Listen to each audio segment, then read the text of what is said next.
시청자 여러분 안녕하세요. 머니올라 시간입니다. 오늘은 친환경 분야를 중심으로 얘기를 풀어가 보겠는데요. 이 분야를 오랫동안 지켜보고 연구하신 최고 전문가 모셨습니다. 한병화 유진투자증권 이사님 나오셨습니다. 안녕하세요. 네, 안녕하세요. 네.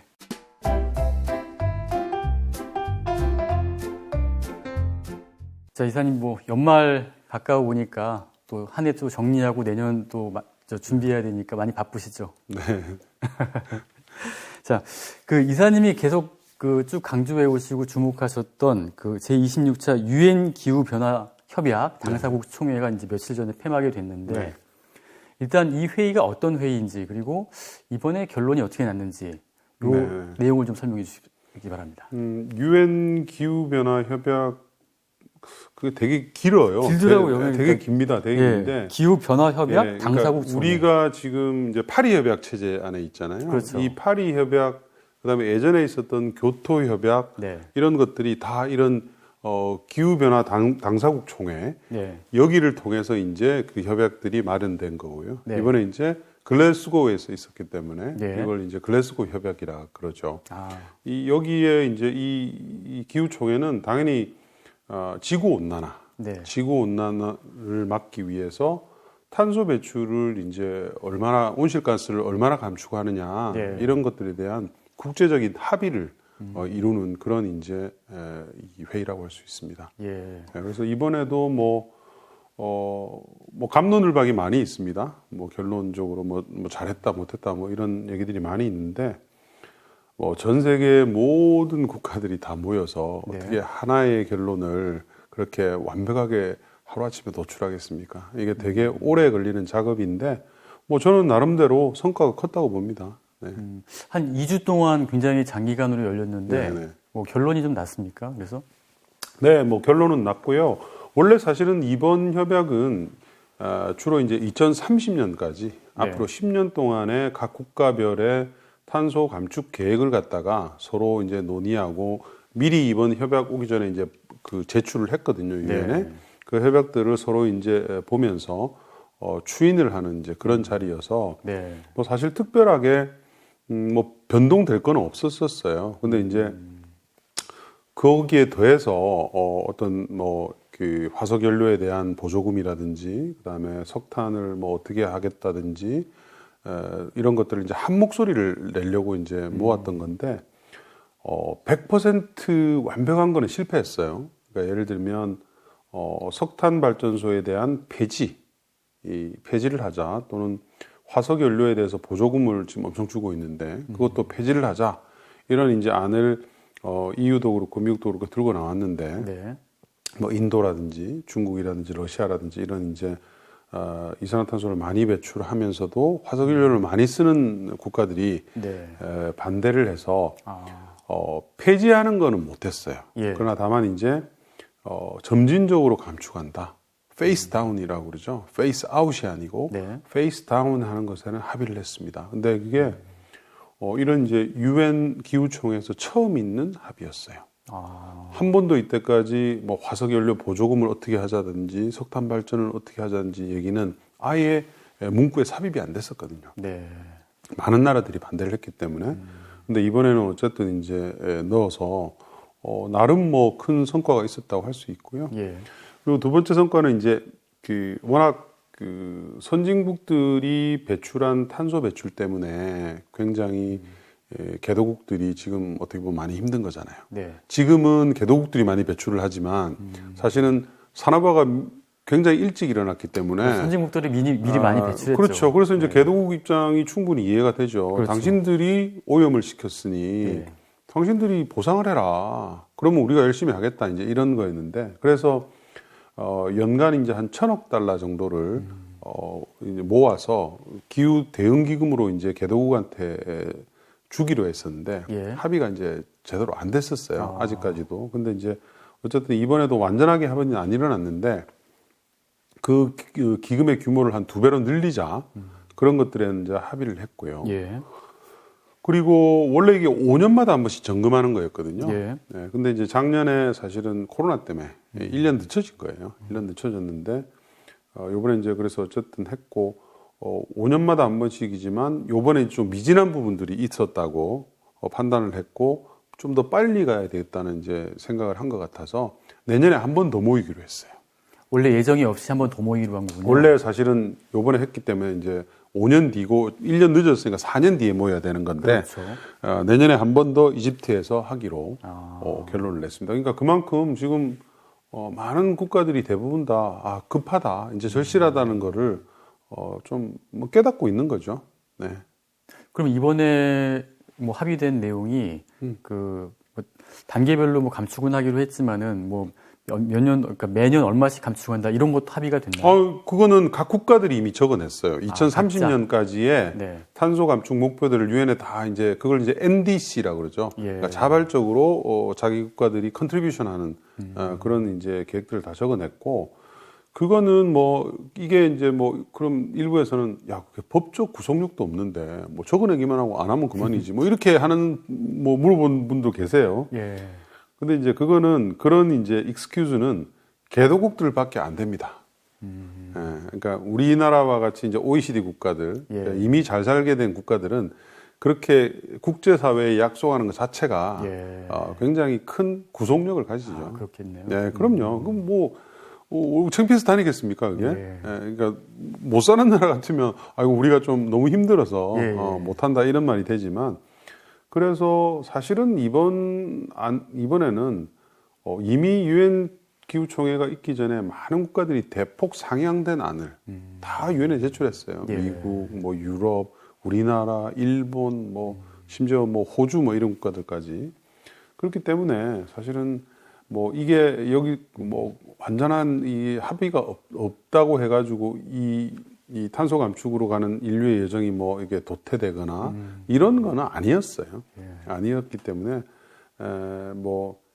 사실은 얼마나 좀 강하게 많은 국가들이 요구를 하는지 요걸 이제 한번 확인하는 자리였고 역시 저는 뭐 의미 있는 그런 이슈들이 좀 많이 있었다고 이렇게 판단하고 있습니다. 그러면 우리나라 같은 경우는 위치가 어떻게 돼? 선진국 쪽에 들어가 있습니까? 원래는 사실은 이 교토 의정서 안에 그게 이제 NX1, NX2 이렇게 해서 있는데 NX1이 이제 주로 잘 사는 국가들, NX2가 이제 약간 개도국들이었거든요. 근데 우리는 교토 의정서 논의를 할 때만 하더라도 못 사는 국가에서 사실은 의무가 많이 없는 상태로 아직은 있어요. 아, 그래요? 아직은 있어서 우기면 될 수도 있는데 근데 아유 세계에서 10위권에 잘 사는 국가가 이제는 우리는 선진국에서 입장에서 앞으로 이제 개도국들을 위한 많은 이제 돈도 내야 되고 사실은 그런 입장에 있습니다. 네. 아, 그래서 그런지 2030년까지 우리가 재생에너지 비중을 30%까지 늘리겠다 이렇게 약속을 했다고 하는데 그 일각에서는 원전 의존 없이 그게 가능할 것인가 이런 또 기사도 있더라고요. 그래서 어떻게 원전에 의존이 없는 게 아니죠. 2030년에도 원전은 상당히 많이 남아 있습니다. 남아 있고 그러니까 뭐 원전에 대해서 많이 찬성하시는 분들은 탄소 배출이 작긴 작죠. 원전이 작긴 작으니까 뭐 원전을 많이 지어서 하자.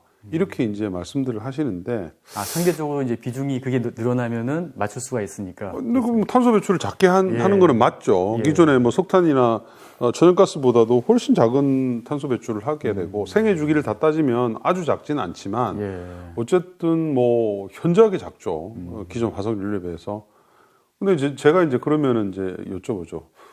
좋습니다. 그러면 어디다 짓겠습니까?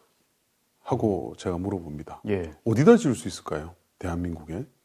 우리나라는 원전은 대량의 이 물을 필요로 하잖아요. 냉각을 시켜야 되기 때문에. 그렇죠. 그래서 바다 근처에밖에 못 짓죠. 그렇죠. 근데 우리나라는 이쪽 서해안, 동해안 이미 다 들어차 있어요.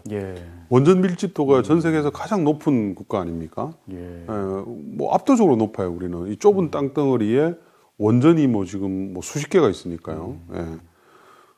그러니까 이거를 원전을 지금은 제가 봤을 때는 늘리기가 쉽지가 않아요. 그런 기껏 늘린다면 이제 예전에 지으려고 했던 신한울 3사 정도를 이제 늘린다는 것을 할 수는 있겠지만 2030년에 탄소 감축 목표를 40%로 우리가 상향을 했거든요. 원래 26%였는데 원전은 한번 시작을 하면 짓는데 10년이 걸리죠. 최소한. 우리나라가 굉장히 빨리 짓는데 10년이에요. 예. 그런데 지금 차기 정부가 시작을 해서 뭐 예. 이것저것 준비하고 또 뭐 반대쪽에서는 또 반대하고 아. 이것저것 하다 보면 또 몇 년 허송세월 할 거고요. 그렇겠죠. 예. 2030년의 목표하고는 전혀 상관이 없어요. 예. 아, 예. 그래서 이게 마치 원전을 가지고 탄소 감축을 하면 되는데 왜 좋은 원전 놔두고 재생에너지 하자고 하냐, 이거는 현재 현실을 잘 모르셔서 예. 하는 소리이고요. 그러니까 원전이 안전하고 굉장히 안전하고 그리고 주민 수용성이 높아서 사실은 뭐 우리가 언제든지 지을 수 있다. 이러면 저도 원전 좋습니다. 근데 생각해 보세요. 원전을 서울 도심에 짓겠습니까? 아니죠. 불가능하죠. 그건. 불가능한 얘기입니다. 예. 근데 지금 그 주변에 한번 가보세요. 여기 이 남동 해안 예. 이쪽 가보시면 꽉 들어차서 예. 이게 원전은 이 사고를 항상 대비를 해야 되기 때문에 일정 간격을 띄어서 지어야 되거든요. 그렇죠. 예. 지을 데가 별로 없어요, 사실 우리나라가. 그렇다면은 원전은 지금 수준으로 유지하고 석탄 석유를 최상이 줄이면서. 유지하는 거죠. 예. 예. 그렇죠. 그밖에 방법이 없겠네요. 최상이 유지하는 거고 예. 아마 우리도 그러니까 수명을 지금은 이제 현 정부의 계획은 수명이 완료되면 끝내겠다 이런 이제 계획인데 뭐 그거는 제가 봤을 때는 조금 여유 있게 좀 조정할 수 있을 거예요. 그러니까 충분히 대신 안전이 보장이 돼야죠. 그렇죠. 예. 이 원전은 오래됐지만 조금만 더 이 변경을 하면 안전할 수 있다. 예. 이런 원전들은 뭐 조금 더 지속할 수는 있겠죠. 근데 그 정도가 최선이지 뭐 원전을 여기서 추가를 더 해가지고 뭐 어쩌고저쩌고 하는 것들은 현실적으로는 사실은 올바른 선택은 아닌 것 같아요. 예. 네. 알겠습니다. 자, 다음은 이제 수소 경제 쪽으로 한번 살펴보겠습니다. 우선 글로벌 수소 경제 흐름이 좀 이렇게 궁금한데요. 수송, 그다음에 뭐 산업, 발전 이렇게 크게 보면은 이런 분야로 나눌 수가 있는데 네. 지금은 어느 분야가 좀 앞서 나가면서 좀 선도하고 있습니까? 그게 이제 우리나라는 수소의 맨 마지막 사용하는 부분이 대부분이에요. 차 부분요? 차하고 그다음에 연료전지 발전. 예. 대기업들이 지금 뭐 워낙 오랫동안 이렇게 정부가 지원을 해왔고 그래서 이제 뭐 압도적인 1위입니다. 예. 현대차도 그렇고 그다음에 압도적이요? 그럼요. 예. 시장 자체가 별로 우리나라를 제외하고 그렇게 크지 않으니까요. 예. 그래서 뭐 자동차는 전 세계에 팔리는 수소차의 뭐 60%가 우리나라에서 팔리고 있을 정도니까요. 이런 현상은 뭐 앞으로는 계속 줄어들겠죠. 예. 당연히 이제 다른 국가들도 하니까요. 그렇지만 예. 2030년까지는 우리나라의 전 세계 수소차의 시장 비중이 한 20% 이상으로 보고 있습니다. 예. 그 정도로 이제 압도적으로 잘하고요. 반면 최근에 이제 해외에서는 수소를 생산해서 운송하는 이런 사업 쪽에 투자가 아주 큰 폭으로 증가하고 있어요. 그거는 이제 EU가 그린딜이라는 예산안을 발표를 하면서 예. 그 안에 그린 수소를 생산하고 유통하는 데 한 500조 이상의 자금을 배정을 했고 그게 이제 올해부터 이제 집행이 되고 있거든요. 예. 그리고 미국도 최근에 이제 인프라 부양안 통과한 거 아시죠? 바이든의 인프라 부양안. 예. 그 안에 이제 처음으로 연방정부 차원에서 수소에 대해서 대규모 투자를 하는 그런 예산이 포함이 됐습니다. 그러다 보니까 수소 생산과 인프라 확충에 해외에서는 이제 투자가 본격화되고 있죠. 예. 그래서 우리한테는 굉장히 반가운 얘기죠. 예. 예, 사실은 수소는 그냥 이렇게 우리가 공기 중에서 포집할 수 있는 게 아니고 만들어야 되거든요. 그렇죠. 다른 에너지원이 붙어 있잖아요. 예. 그걸 떼서 만들어야 돼서 수소가 많아야지 이제 쓸 수가 있으니까 예. 그동안 이제 우리는 별로 이제 그거를 무시하고 왔는데 일단 그런 게 시작이 된 거예요. 그러니까 쉽게 얘기하면은 전기차 충전 인프라가 확충이 돼야 네. 전기차 산업이 성장하듯이 예. 수소도 마찬가지인데 그런 이제 글로벌 컨센서스가 시작이 됐기 때문에 우리 입장에서는 상당히 반가운 얘기고요. 네. 뭐 최근에 이제 뭐 아시겠지만 우리 대기업들이 네. 수소 협의체를 만들었잖아요. 그러니까요. 그것도 궁금하더라고요. 네, 그래서 그런 거는 뭐 이때까지 처음 있는 일이었죠. 그러니까 대기업 총수들이 모여서 하나의 산업을 두고 네. 우리가 전력 투구하겠다 해서 수십조를 투자하는 걸 발표했잖아요. 아, 그런 사례가 처음인가요? 없죠. 다 경쟁 관계잖아요. 예. 뭐 삼성이 스마트폰 하면 LG가 스마트폰 따라했고, 그렇죠. 어디가 뭘 하면 어디가 따라오고 그러잖아요. 그래서 서로 경쟁하면서 이렇게 커왔는데 예. 이번 이 수소유건은 전부 다 서로 모여서 협의체를 만들어서 그것도 예. 오너들이 직접 챙기면서 성장을 하겠다 해서 수십조의 투자 계획을 발표했죠. 요번에 그 투자 계획 안에는 한 3분의 2 정도가 수소의 생산과 관련된 투자가 들어갑니다. 그러니까 우리도 글로벌 트렌드에 이제 같이 따라가게 되는 거죠.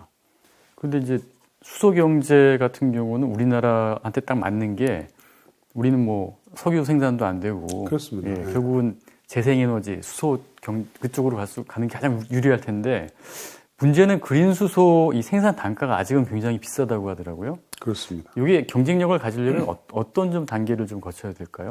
다른 방법은 없어요. 많이 할수록. 많이 할수록 그렇죠. 대량 생산 체제가 돼야 되고 대량 생산 체제. 생산을 많이 하면 할수록 단가는 떨어지죠. 예. 그러니까 그린 수소를 만드는 재생에너지를 일단 설치를 많이 해야 되고요. 재생에너지 단가가 낮아야지 물을 분해할 때 그 전기요금이 쌀 거 아니에요. 아, 그렇죠. 네, 그리고 그 물을 갖다 분해하는 수전의 장치라 그러죠. 그렇죠. 그 수전의 장치에 대해서 또 대규모 공장이 만들어져야 되고. 그래서 그거는 이미 준비는 다 돼 있어요. 이번에 이제 그 협의체 안에서 발표한 SK도 그렇고 현대도 그렇고 이미 국내에 그런 이제 수소를 만드는 수전의 설비를 하는 큰 대규모 공장을 지금 건설을 합니다. 2024년, 5년 이렇게 해서 그 공장이 이제 가동이 되기 시작할 거고요. 네.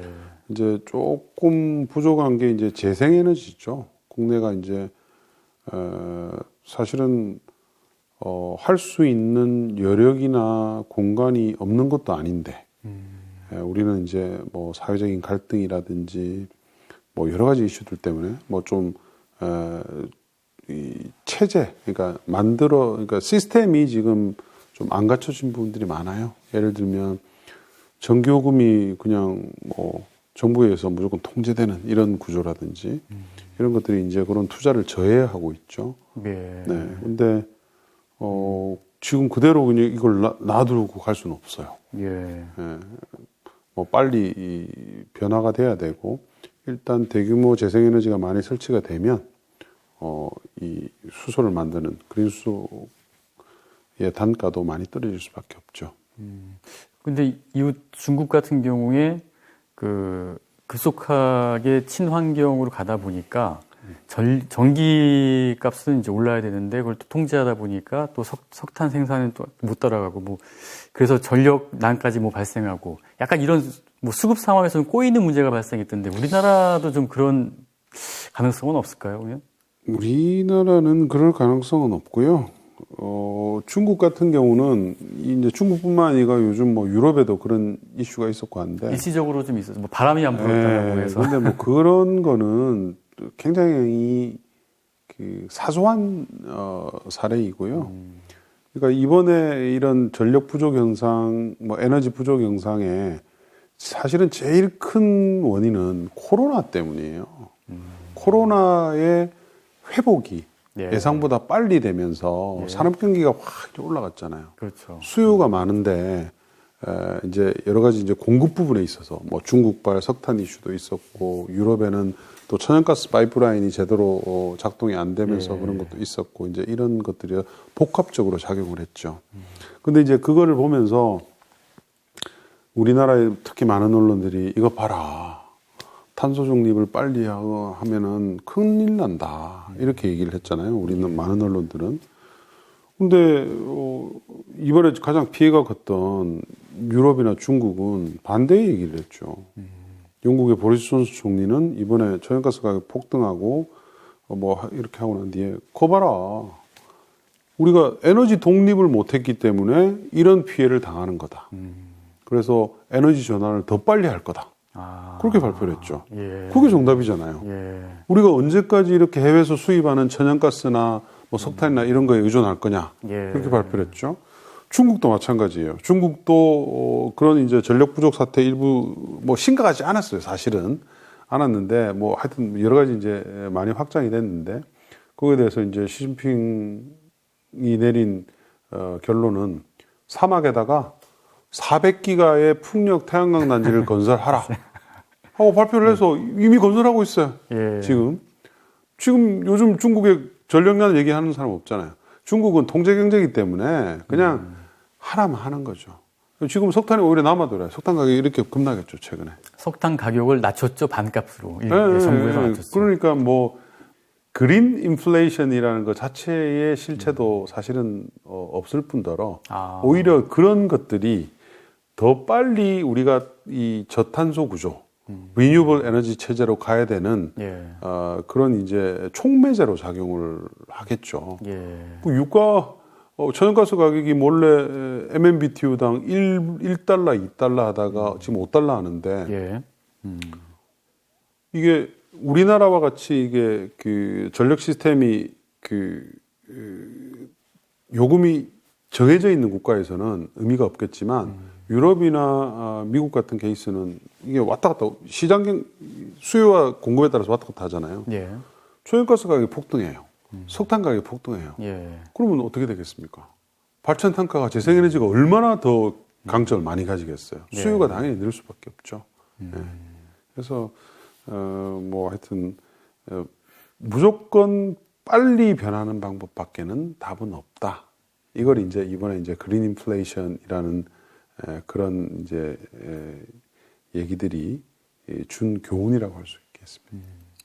근데 이 그린플레이션이라는 게 그냥 단독으로 발생한 게 아니고 공급망 병목까지 같이 맞물려서 하다 보니까 약간 좀 더 파괴력이 컸던 것 같은데 충격이 좀 컸던 것 같아요. 그래서 이게 지금 일시적인 건지 아니면은 지금 전 세계 상황이 공급을 계속 제대로 못 하고 있는 상황이고 원자재 가격도 뭐 좀 상당히 올라가 있지 않습니까? 그래서 다들 궁금해하는 게 아무튼 이게 일시적인 건가 장기화될 것인가? 이런 장기화될 가능성은 없죠. 생각해 보세요. 인류가 지금 우리가 그동안 계속 써왔던 수요의 양이 있는데 그게 갑자기 그렇게 2배, 3배 됐겠습니까? 그렇지 않아요. 그러니까 팬데믹이 오니까 공급을 낮춰놓은 거예요. 그렇죠. 수요가 떨어질 줄 알고. 근데 이게 수요가 갑자기 확 업턴을 해버렸잖아요. 그러니까는 이제 부랴부랴 해야 되는데 탄소 중립으로 간다고 하니까 또 뭐 생산량도 좀 줄이고 뭐 이렇게 하는 거죠. 그래서 그거는 정상화시키는데 그렇게 오랜 시간이 안 걸려요. 아, 그런가요? 중국 보시면 아시잖아요. 근데 공급을 정상화시킬 때까지 상당히 좀 시간이 걸린다라고 그런 분석들이 나와가지고. 저는 뭐 그렇게 안 봅니다. 이미 지금 예를 들면 그 요즘 가장 심각했던 게 사실은 운송이잖아요. 그렇죠. 항만의 적체 문제. 항만의 적체 문제 지금 요즘 그 해상 운임 급락했잖아요. 벌커 운임도 그렇고 컨테이너 가격 떨어졌습니다. 지금 이제 그 바이든의 인프라 예산안이 이제 통과가 돼서 항만 적체에 이제 투입이 될 예정이기 때문에 내년으로 가면 갈수록 더 떨어집니다. 그래서 그거는 뭐 제가 봤을 때는 그냥 뭐 그렇게 우려할 만한 상황은 아닌 것 같아요. 자, 마지막으로 우리나라가 일단 뭐 수소 경제라든가 뭐 재생에너지 분야에서 나름대로 어느 정도 좀 속도를 좀 빨리 내려면은 어떤 부분이 좀 가장 관건이라고 보세요? 사회적인 합의가 일어나야 돼요. 합의가. 그게 제일 중요합니다. 그러니까 우리가 이 탄소 중립을 빨리 하지 못하면 우리나라의 경제가 위험하다. 이런 것들에 대해서 좀 절실하게 깨달을 필요가 있어요. 근데 그거를 제가 봤을 때는 별로 절실하게 못 깨닫는 것 같아요. 그거는 모든 사회 구성원들이 다 그래요. 제가 봤을 때. 제가 한 가지 예를 들면 우리나라에 400만 대에서 500만 대의 자동차를 만드는 공장이 있어요. 200만 대는 국내용이고 200만 대는 수출용이거든요.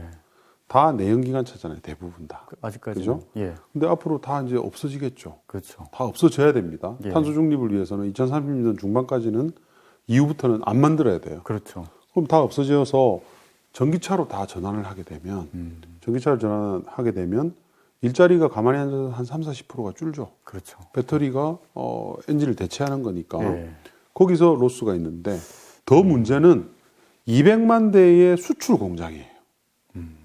이거는 아예 없다고 봐야 돼요. 그렇겠네요. 왜냐하면 할 데가 이제는 모든 국가들이 전환을 해야 되기 때문에 예. 자국 내에서 생산해서 소비하는 것을 원칙으로 해서 정책들을 꾸려가요. 예. 그래서 뭐 여기 전기차 투자하시는 분들은 아시겠지만 이번에 이제 바이든의 인프라 부양안에도 미국에서 만들어지는 전기차 배터리에 대해서는 훨씬 더 높은 보조금을 줍니다. 7,500불 대 12,500불이에요. 대당 최대가. 그러니까 여기서 수출해서 전기차를 수출하는 스토리는 이제 없어지는 거예요. 한 3, 4년 지나면. 예. 그럼 200만 대의 수출 공장이 없어지는 거예요. 그렇잖아요? 그러네요. 우리나라의 직접 자동차 인력에 직접 고용된 인력이 30만 명. 예. 후방의 주유소, 카센터 따지면 주유소가 12,000개, 카센터 3만 개. 다 영향이 미치겠네요. 뭐 고용 대란이죠. 그러니까는 이게 그 많은 분들이 뭐 이게 정치적인 이슈다, 뭐 이렇게 서로 싸우고 막 이러면서 사실은 맨날 뭐 이 탄소 중립만 하면은 뭐 이렇게 고개 돌리시는 이런 분들이 많이 계신 걸로 제가 알고 있는데 내 주변에 나의 가족들의 많은 일자리들이 이제 조만간 없어지는 날들이 금방금방 다가온다. 이 점을 인식을 하면 아마 사회적인 합의가 굉장히 빨리 일어날 거고요. 지도자들이 해야 될 일이 그거죠. 예. 다른 일자리를 창출하지 않으면 정말 고용 대란이 그렇죠. 일어나겠는데요. 예. 그래서 이제 제가 수소차에 대해서 우리나라는 수소차를 좀 더 강하게 할 필요밖에 없다. 이왕 잘하고 있기도 하지만 네. 수소 생산부터 수소차에 대한 공장들을 쫙 만들어서 네. 내연기관차가 없어지는 그런 이제 일자리들을 이쪽에서 상쇄를 해야 된다는 얘기죠. 예. 앞으로 대부분 산업들이 그렇게 움직일 거예요. 예. 석탄 발전소, 천연가스 발전소들, 천연가스 발전에 관련된 인프라들이 없어지는 고용을 재생에너지, 풍력, 태양광은 고용 유발효과가 훨씬 커요. 네, 우리 사이트들이 쪼개져서 있고 막 하기 때문에 그래서 그쪽으로 이제 돌리는 그런 작업을 하지 않으면 힘들어질 이미 늦을 것 같은데 좀 빨리 해야 되는 것 같은데. 그럼요. 근데 이게 늦었다고 빨리 따라잡을 왕도는 없거든요. 그러니까 지금이라도 그렇죠? 서둘러야죠. 네, 서둘러야 됩니다, 예. 굉장히. 제가 이제 풍력 태양광 싫어하는 분들한테 그런 얘기를 해요. 만약에 여러분 마당에, 지붕에, 여러분 앞바다에, 여러분 앞마당에 유전이 발견됐다 생각하시면 어떻게 하시겠습니까? 아마 뒤도 안 돌아보고 돈이 얼마가 되든 막 투자할 거예요. 하겠죠. 그죠? 예. 근데 또